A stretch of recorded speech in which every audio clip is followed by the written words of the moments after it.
The relationship between the Old and New Testaments, it can feel a little complicated.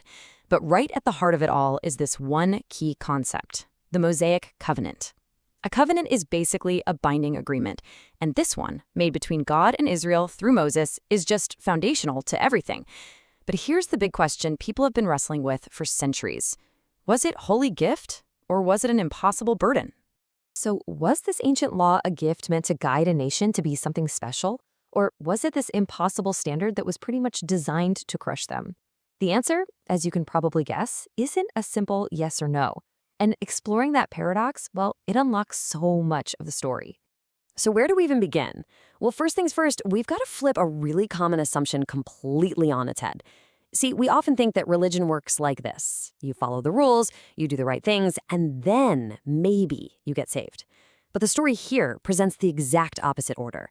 The argument is that God's grace always, always comes before any kind of obligation. And the sequence of events is absolutely crucial. You have to get this. First, God delivers the Israelites from slavery in Egypt. That's a total act of grace, right? They didn't earn it. Then, on the journey to Mount Sinai, he starts shaping them into a people. And it's only after they've been rescued, after they're in this relationship with him, that they receive the law. The order couldn't be clearer. Rescue comes first, then come the rules. Deliverance before duty. And believe me, that order matters a lot. The law wasn't some kind of ladder for Israel to try and climb up to God. It was more like a handbook given to a people he had already rescued and brought close to himself. Okay, so if the law wasn't for individuals to earn their salvation, what was it for? Well, the idea is that it was something way bigger, a complete blueprint for an entire nation.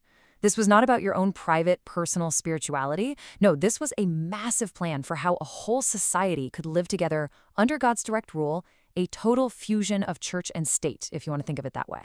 See, God's intention was to forge this totally unique identity for them as a community. He called them his treasured possession, a kingdom of priests, and a holy nation. The covenant, the law, was the very tool he was going to use to build that identity and set them apart from every other nation on the planet. And this blueprint, it was incredibly comprehensive. This was not a show up on Sunday only kind of religion. The covenant structured every single part of their national life, their worship, their legal system, their government, their standards for personal holiness, and their collective identity. Every little piece of life was meant to be lived out under God's authority. But to really get its deeper purpose, it helps to think of the law as a kind of holy mirror. It was a gift, for sure, but it was a gift designed to give a perfect reflection, a reflection of God's character, and, well, a reflection of our own. To really see its unique job, just look at it next to the earlier covenant God made with Abraham. The Abrahamic covenant was all about promise.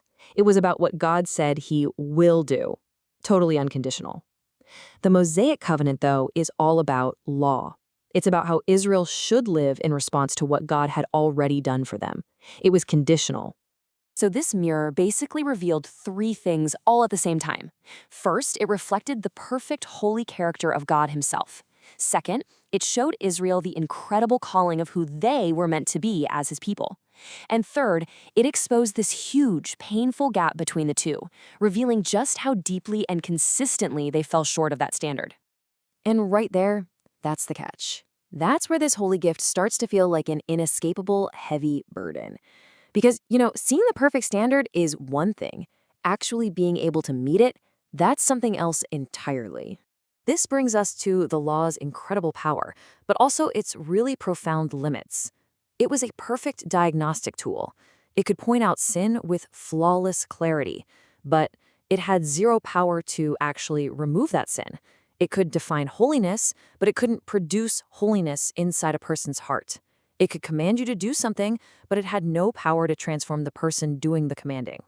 So, does that mean it was a failure? Not at all. As our source material puts it, the law was not the enemy. It was a tutor. It was a guide. Its job wasn't to be the final destination, but to teach humanity just how desperately it needed a totally different kind of answer. And that brings us to the big resolution of this whole story. The Mosaic Covenant wasn't just tossed in the trash or discarded. The argument in the New Testament is that it was fulfilled. It reached its ultimate intended goal and purpose. The whole idea really boils down to this one simple but incredibly powerful statement. What Moses began, Christ completed.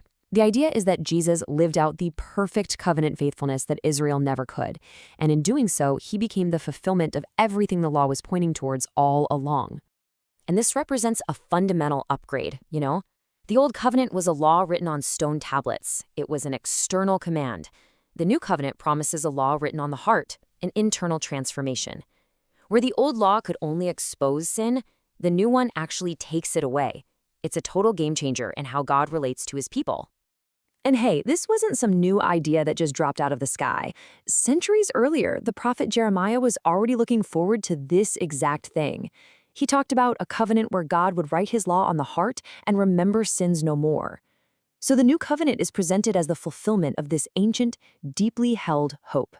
So when you pull it all together, what was the Mosaic Covenant? It wasn't a mistake or a failure. It was holy and absolutely purposeful. It was a gift that shaped a nation, a mirror that revealed God's perfect standard, a tutor that showed us our deepest need, and finally, a signpost, a giant arrow pointing the way to a better covenant that was still to come. And that kind of leaves us with this final thought to chew on. If this story is true, a story not about replacement but about fulfillment, how does that change the way we think about rules, about grace, and about what it really means to be transformed, not from the outside in, but from the inside out?